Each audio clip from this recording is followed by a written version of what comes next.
Hello my dear student. आज फिर एक नए मुद्दे के साथ मैं आपके सामने हाजिर हूँ। और नया मुद्दा है कि हम समान नागरिक संहिता, जिसको हम यूसीसी के नाम से जानते हैं, ये एक ऐसा मुद्दा है जो भारत के समाचार पत्रों में, टेलीविज़न पर छाया हुआ है। तो आज इसी के बारे में मैं बात करना जा रहा हूँ कि ये हमारे भारतीय समाज में इसका होना क्यों ज़रूरी है, यह ज़रूरी नहीं है तो क्या ऐसे कारण हैं कि ये नहीं होना चाहिए। लेकिन उसको समझने से पहले हम ये समझेंगे कि कानून क्या होता है, क्योंकि ये कानून से ही संबंधित है मुद्दा।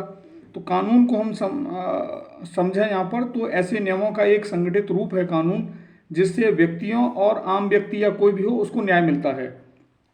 हमारे भारत में जो कानून की श्रेणियाँ हैं वो दो तरह की श्रेणियाँ हैं, सिविल कानून और आपके आपराधिक कानून। जब हम सिविल कानून की बात करें तो सिविल कानून में व्यक्तियों के बीच में झगड़ों का होना, उनका निपटारा होना, और विवाह के मामले आते हैं वो सारे सिविल में आते हैं। आपको अपना तलाक के मामले हैं वो सिविल में आते हैं। उत्तराधिकारी का मामला है वो सिविल में आता है। और जबकि हम आपराधिक मामलों की बात करें तो जिसमें रेप, चोरी, डकैती, इस तरह के जो मामले होते हैं वो आपके आपराधिक मामले आते हैं। संपूर्ण भारत की बात करें तो आपराधिक जो मामले हैं उनमें जो कानून का संहिताकरण किया गया है वो सारा एक जैसा है। मतलब उसमें किसी भी धर्म का कोई इंटरफियर नहीं है। वो सारे संपूर्ण भारत में सभी धर्मों के लोगों पर एक जैसा ही लागू होता है। लेकिन सिविल के मामले में ऐसा नहीं है, बल्कि वहाँ धर्म क्या करता है कि धर्म हमारा प्रभावी है वहाँ पर, और धर्म के मामले में वो अलग अलग हो जाता है। बौद्धों के लिए अलग है, हिंदुओं के लिए अलग है, मुस्लिम के लिए अलग है, जैन, इस तरह से कैटेगरी बटी हुई हैं। और यही मामला है कि जो वर्तमान सरकार है वो समान नागरिक संहिता, मतलब सभी के लिए एक जैसा, सिविल के मामले में एक जैसा करने जा रहे हैं। आपराधिक के मामले में तो एक जैसा है ही है। तो आज इसी के मुद्दे पर मैं बात करने जा रहा हूँ। बहुत सारे स्टूडेंट यहाँ लाइक कर रहे हैं और बहुत सारे स्टूडेंट की यहाँ डिमांड थी कि मैं इस तरह का एक वीडियो रिलीज़ करूँ ताकि वो लोग इस कॉन्सेप्ट को समझ पाएँ। जैसा कि मैंने सिविल के कानूनों की बात की, तो जहाँ देखने के लिए मिला है कि जो सिविल में कानून जो बने हुए हैं, जो उनका इनपुट रखा गया है उसमें, वो एक्चुअल में धर्म के आधार पर बने हुए हैं और धार्मिक ग्रंथों से कुछ उनको लिया गया है या धर्म की मान्यताओं के आधार पर बने हुए हैं। तो इसलिए उसमें डिस्प्यूट होना या अलग अलग धर्म की जातियों के धर्म के लोगों के लिए अलग अलग है।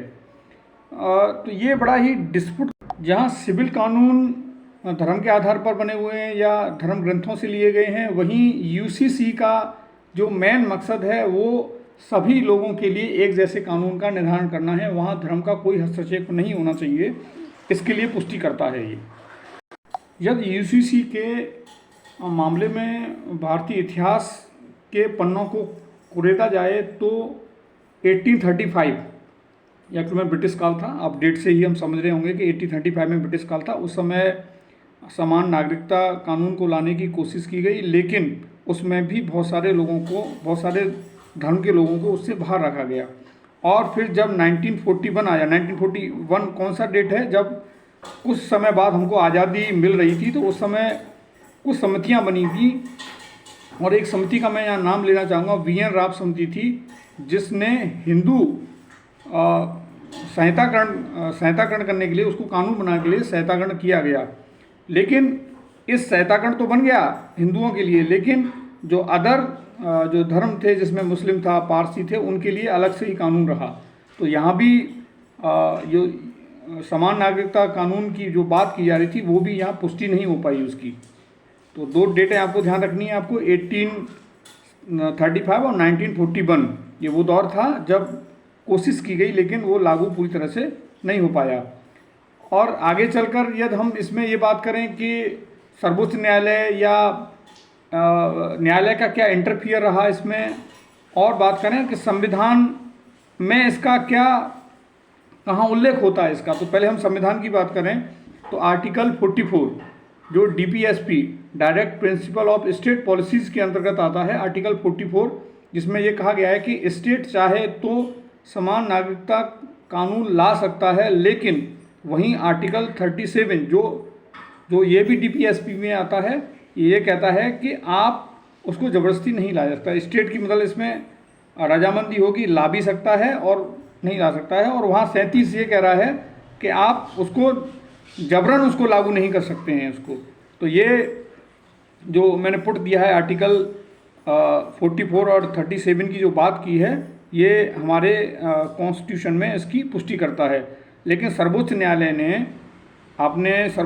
ने इस पर 2 बार आदेश दिए हैं। मैं 2 केसों का यहाँ पर जिक्र करना चाहूँगा। एक केस है आपका 1985 का और एक 1995 का।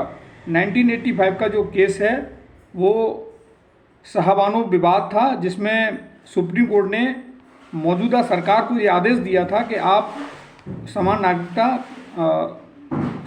नागरिकता कानून को लाया जाए। इसके अलावा सरला मुर्दुल केस है जो 1995 का, यहाँ भी सुप्रीम कोर्ट ने ये आदेश दिया था कि UCC को लागू किया जाए देश में। तो 2 बार सुप्रीम कोर्ट इसमें आदेश दे चुका है, लेकिन सरकार इसमें कुछ नहीं कर सकी। बहुत सारे विधि आयोग से इसकी सिफारिशें ली गई, उनसे सिफारिशें मांगी गई उनसे, लेकिन रिपोर्ट में पूरी तरह से विधि आयोग ने इसकी पुष्टि नहीं की कि UCC को लागू इंडिया में किया जाए।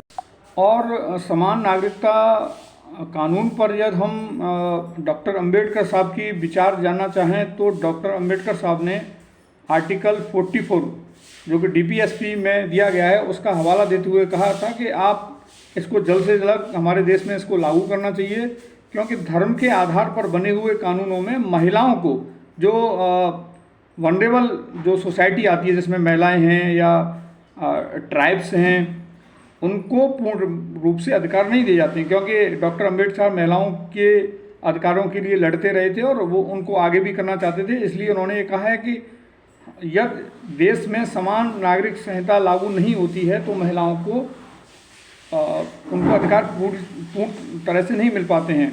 क्योंकि देखा गया है कि धर्म ग्रंथों में या धार्मिक ग्रंथों से बने हुए कानूनों में महिलाओं को ज़्यादा अधिकार नहीं प्राप्त होते हैं।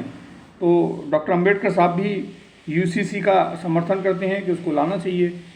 अब बात ये आती है कि सरकार के सामने क्या चुनौतियां हैं कि वो समान नागरिक संहिता UCC को लागू करने में क्या चुनौतियां हैं। तो मैं यहाँ 2 आर्टिकल का जिक्र करना चाहूँगा। हमारे कॉन्स्टिट्यूशन में 2 आर्टिकल हैं, आर्टिकल 25 और आर्टिकल 26। जहाँ आर्टिकल 25 धर्म से रिलेटिव है, जो हर व्यक्ति को जो भारत में रह रहा है उसको अंतःकरण किसी भी धर्म के अबाध रूप से उसको मानने की स्वतंत्रता प्रदान करता है। वहीं 26 आर्टिकल ये कहता है कि कोई भी व्यक्ति किसी भी धर्म को अपना सकता है और उसके अकॉर्डिंग वो मान्यता मान सकता है। तो ये 2 अड़चनें भी यहाँ आ रही हैं कि यदि सरकार UCC को लागू करती है तो उसको कॉन्स्टिट्यूशन में अमेंडमेंट करना पड़ेगा, जो कि बहुत ज़्यादा टफ है। तो आज का जो मुद्दा है ये आपका UCC का मुद्दा था। बहुत सारे छात्रों की डिमांड थी कि मैं इस पर एक वीडियो बनाऊं, मैंने इसको बनाया। बहुत सारे बच्चों का इसको वीडियो को सुनने के बाद या ऑडियंस का, केवल स्टूडेंट क्यों, बहुत सारे फ्रेंड भी हैं मेरे साथ यहाँ पर जुड़े हुए हैं। तो आपकी कोई क्वेरी है तो आप पूछ सकते हैं। Thank you.